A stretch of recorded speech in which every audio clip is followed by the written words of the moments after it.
अब शौच जाने से भी कतराने लगे हैं। कहीं शौच के दौरान ब्लीडिंग की शिकायत तो नहीं, शौच के बाद घंटों दर्द से छटपटाहट बनी रहती है, या फिर शौच के बाद खुजली बनी रहती है। सावधान, ये सभी लक्षण बवासीर या फिशर के हो सकते हैं। बवासीर व फिशर रोगियों के लिए सर्वोत्तम सर्जरी तकनीक MISP तकनीक। ना कोई दर्द, ना बेहोशी, बिना चीरफाड़, minimal invasive surgery for piles, जिसने दिया 20,000 से ज्यादा बवासीर रोगियों को पूरा आराम। बवासीर या फिशर के रोगी किसी भी स्टेज पर क्रिटिकल से क्रिटिकल बवासीर रोगियों में पूरी तरह से कारगर तकनीक। दोस्तों, भगंदर यानी फिस्टुला एक ऐसी बीमारी है जिसके नाम महज से ही लोग डरने लगते हैं, और अमूमन ये बीमारी दिखने में खतरनाक है लेकिन लाइलाज नहीं है। और अमूमन क्या होता है कि जनरल सर्जरी इसको लेके, चीरा फाड़ी वाली सर्जरी, इसका इलाज जो सर्जरीज की तकनीक अवेलेबल है उसमें किया जाता है। उसमें काफ़ी लंबा प्रोसीजर रहता है। एक यूँ लगाइए कि आपको काफ़ी लंबा अस्पताल रहना पड़ेगा और चीरा फाड़ी रहेगी।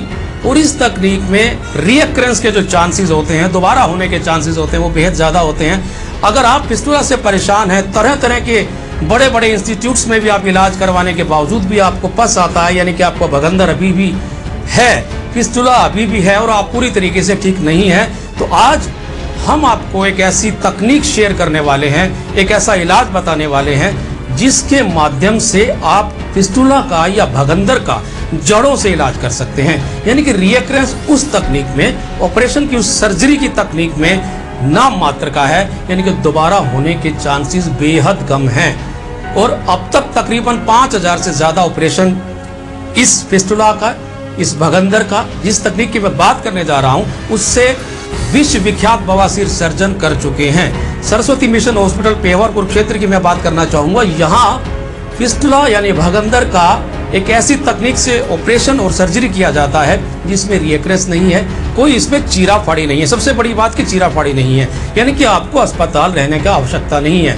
डे केयर सर्जरी है, किसी तरीके का कोई टेंशन नहीं है, कोई इसमें डरने और भय का कोई बात नहीं है, क्योंकि इसमें कोई चीरा फाड़ी नहीं है, कोई आपको बेहोश करके ऑपरेशन नहीं होता है, ना ही कोई लंबा समय आपको बेड रेस्ट करना है, ना ही हॉस्पिटलाइज रहना, यानी कि आपको अस्पताल रहने की आवश्यकता नहीं है। तो अगर आप फिस्टुला से परेशान हैं, नाना प्रकार के इलाज करवाने के बावजूद भी आपको ट्रीटमेंट सही ढंग का नहीं मिला है और ये फिस्टुला आपको बार बार हो रहा है, तो एक बार नीचे लिखे नंबरों पर इस तकनीक की, इस इलाज की, एक कामयाब इलाज की जानकारी आप लेकर अपनी इस बीमारी से हमेशा हमेशा के लिए छुटकारा पा सकते हैं।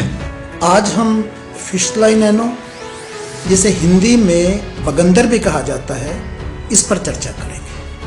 सबसे पहले जानते हैं कि इसके साइन एंड सिम्टम्स या लक्षण क्या होते हैं। भगंदर के सिम्टम होते हैं कि एनल कनाल के चारों तरफ पेन होता है, वहाँ से एक सुराख सा बन जाता है जहाँ से पस डिस्चार्ज हो जाता है, और वहाँ पेन, टेंडर, स्वेलिंग हो जाती है एनल कनाल के चारों तरफ, और डॉक्टर से एग्जामिनेशन पे बताता है कि ये फिस्टुला है या नहीं। ज़्यादातर केसेस में ये फिस्टुला ही होता है।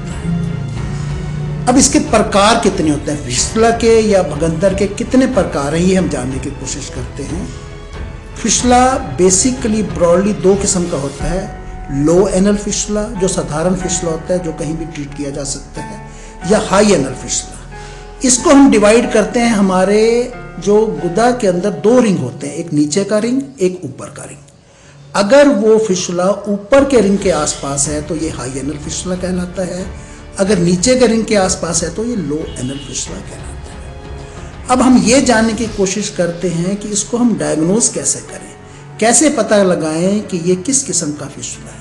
एक बात मैं और बताना चाहता हूं कि फिस्टुला में एक प्रकार और है, कॉम्प्लिकेटेड फिस्टुला और नॉन कॉम्प्लिकेटेड फिस्टुला। यानी कि वो भगंदर जिसमें कई तरह के ब्रांचेस हों या उसके रास्ते या ट्रैक्ट घुमावदार हों, तो उसे हम कहते हैं कॉम्प्लिकेटेड फिस्टुला, और जो सीधा सपाट हो तो उसे हम साधारण फिस्टुला भी कहते हैं। तो ये साधारण है, लो एनल है, कॉम्प्लिकेटेड है, हाई एनल है। इसको कैसे डायग्नोज करें?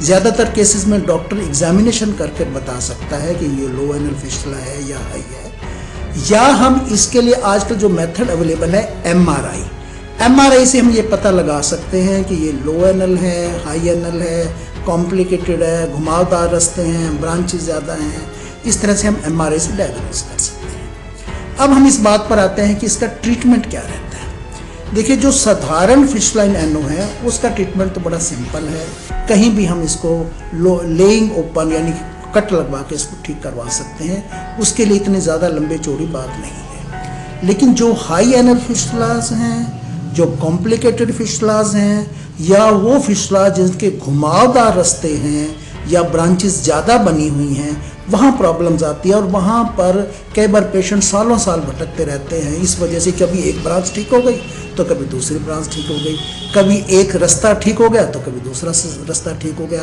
कुछ दिन ठीक रहा फिर वहाँ से पस आनी शुरू हो गई। तो इन कॉम्प्लिकेटेड फिशलाज का जो ट्रीटमेंट है, इसके लिए बड़ी एहतियात बरतनी पड़ती है और इसके लिए बड़े तरह के मेथड अवेलेबल हैं। और कभी कोई 70% सक्सेसफुल है, कभी कोई 80% सक्सेसफुल है, कभी कोई 90% सक्सेसफुल है।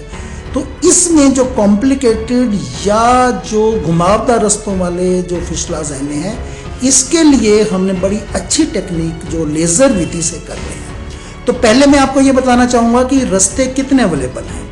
फिशलाज के ट्रीटमेंट के लिए जो हमारे पास कॉमनली रास्ते अवेलेबल हैं वो ये है कि ओपन टेक्निक 1 है, या क्षार सूत्रा द्वारा है, फिशला प्लग अवेलेबल है। और लेकिन जो टेक्निक से हम कर रहे हैं, एक वो दूसरी टेक्निक मैं बताना चाहता हूँ जो एंडोस्कोपी कर रहे हैं, उसमें भी रास्ते जो 80% सक्सेसफुल रेट है। लेकिन जो हम टेक्निक अवेलेबल करवा रहे हैं, ये जो जिस टेक्निक से हम कर रहे हैं वो है लेज़र फिशलेक्टमी, यानी लेज़र के द्वारा फिशला का इलाज। बड़ा सिंपल, साधारण और सपाट तरीका है। इसमें हम क्या करते हैं, देखिए, फिशला में 2 ओपनिंग होती है, एक इंटरनल ओपनिंग और एक एक्सटर्नल ओपनिंग। इंटरनल ओपनिंग को पहले हम लेज़र से सील कर देते हैं। अब बाद में रह गया बाहर के रास्ते और ब्रांचेस रह गई। तो इन ब्रांचेस को और बाहर के रास्तों को हम वीकली पेशेंट को बुलाकर उसको सील धीरे धीरे 1 सेंटीमीटर या 2 सेंटीमीटर धीरे धीरे सील करते आते हैं और 8 हफ्ते में ये पूरा सिस्टम सील हो जाता है। इसमें सबसे बड़े जो लाभ हैं वो ये हैं कि कोई पेशेंट को अपना काम डेली करता रहे, कोई उसको कोई रुकावट नहीं है, वो अपना बल्कि चले, खूब खाए, कोई उसका डाइट पे कोई बंधन नहीं है, कोई चलने पे बंधन नहीं है, कोई बेड पे लेटना नहीं है, कोई ड्रेसिंग्स नहीं है, कोई रुकावट नहीं किसी किस्म की, और उसे वीकली एक बार आना है और लेज़र लगवा कर चले जाना है। तो ये जो लेज़र फिशलेक्टमी का जो मेथड है, इसकी जो टेक्निक हमने ईजाद की, बड़ी सिंपल, सपाट और सस्ती टेक्निक है और इसके रिजल्ट 95% से ऊपर है।